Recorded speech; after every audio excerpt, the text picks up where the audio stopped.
I guess you've seen that sign enough times, haven't you?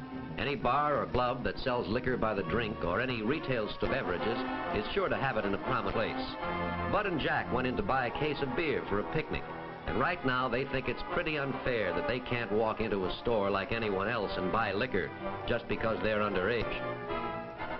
Oh, that's me, incidentally, Tom Ullman. I'm a sports reporter on the city paper. The boys want me to take their money and buy their drinks for them. No deal.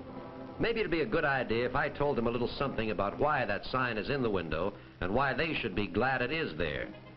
For anybody who fools around with this, adult or minor, is playing with dynamite. I decided to tell these boys about Paul, Jim, and Tip.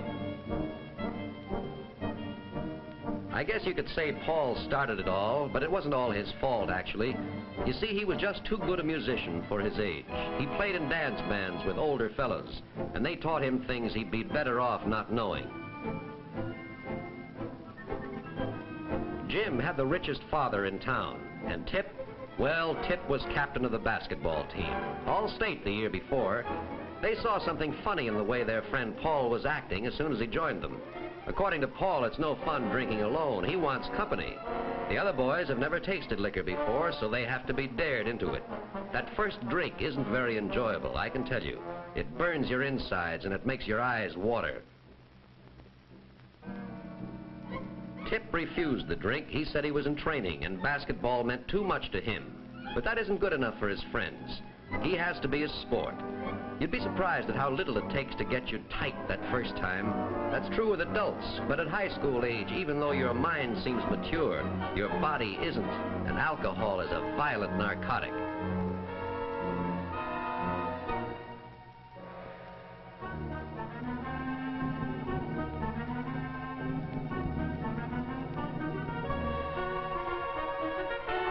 Ever wonder what alcohol does to the human body, aside from making the owner of it act like this? Well, let's take Paul as an example, since he started all this anyway. Anthropologists say that what distinguishes man from the lower animals is his power of reason, a power found in the portion of the brain called the frontal lobes. Well, when a drop of alcohol gets in the blood, that's right where it heads for, the frontal lobes. Almost as if its aim in life was to transform man back into an animal, to take away the reasoning powers and self-controls, or to use a highbrow word, inhibitions that make that human society possible. What would happen if the bottle weren't empty, if the boys could go on drinking? Well, alcohol doesn't stop after knocking out the frontal lobes. It starts in on the whole nervous system and eventually affects every function of the body. How much alcohol does this take? Well, suppose there are 3 or 4 drops of alcohol for every 1,000 drops of blood. Then the drinker looks like this, only half conscious, hardly able to stagger, hard to breathe. If he keeps on drinking and the concentration reaches 4 to 5 drops, he ends up like this. And that's fortunate in a way, because if he was able to lift his hand for another drink, the undertaker would have another customer. You see, all it takes is 5 drops of alcohol for every 1,000 drops of blood, a half of 1%. And brother, you're a dead duck.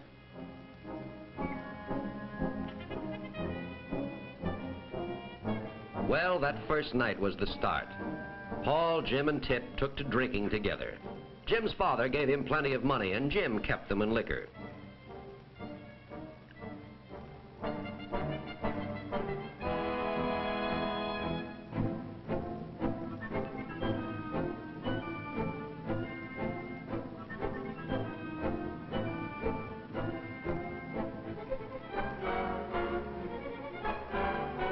Fortunately, a patrol car spotted Jim going through a stop sign, and he is picked up on suspicion of drunk driving.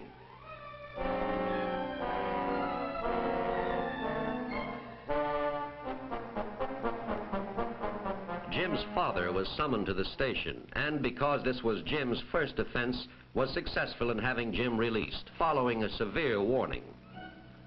In the meantime, Tip's playing went from bad to worse, and then came a day that Tip would like to forget, but one he'll remember all his life. He was kicked off the basketball team. But his 2 good friends were there to console him, and they were sure a drink would make him feel better.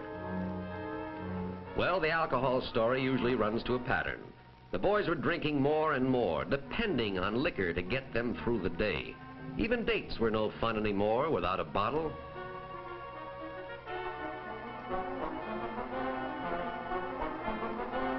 Naturally, what the waiter is doing is reminding them that he has a sign in his front window, too.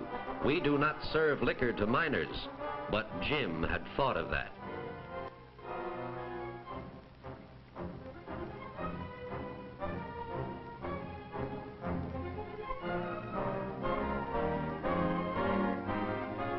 Jim's date, Judy, had never tasted liquor before, but like dope addicts, one drinker can't stand the sight of somebody not drinking.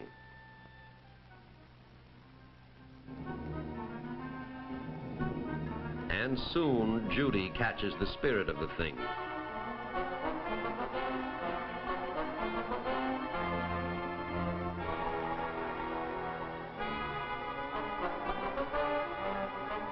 The waiter has a right to be sore.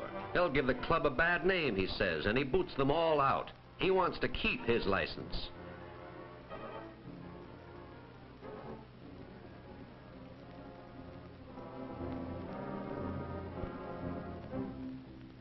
The boys can't understand Judy. Only 2 drinks and look at her. But it's really very simple. Tolerance for alcohol varies from person to person. Judy is one of those on whom it acts like a deadly poison.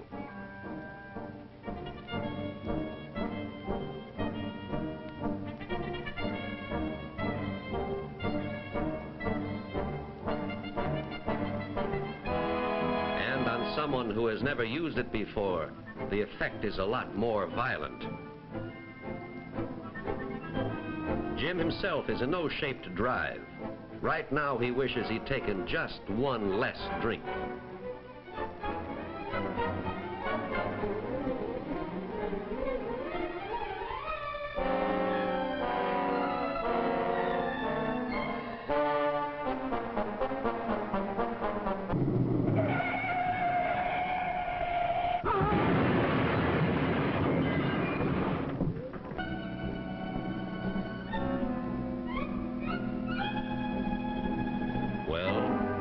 The result. Just another victim of a drunk driver. One of the estimated 10 to 20,000 last year alone.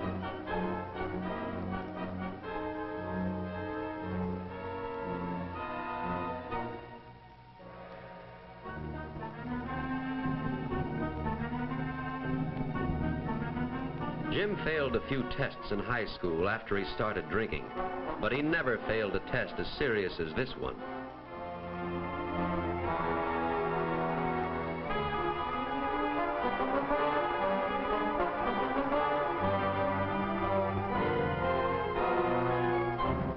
Jim went to jail with plenty of time to think. Well, what happened to the 3 boys after the accident?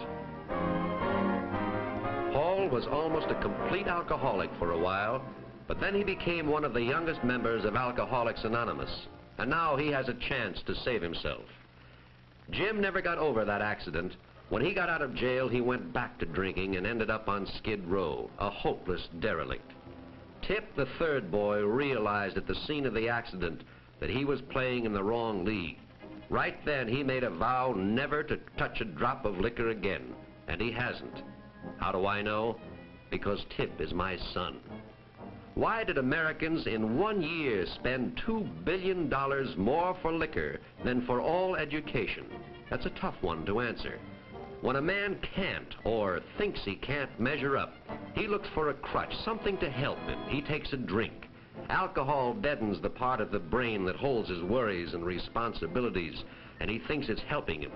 But instead of helping him, every drink gives him that much less chance of ever being able to get along, and his crutch ends up by destroying him. Now, if a mature adult admits his failure as a man or woman by resorting to alcohol, what about the boy or girl who never gives himself a chance to learn to adjust without liquor? He's licked before he starts. So that's why you see that sign in the window, and that's why every boy and girl should be glad that somebody put it there. Because alcohol is dynamite.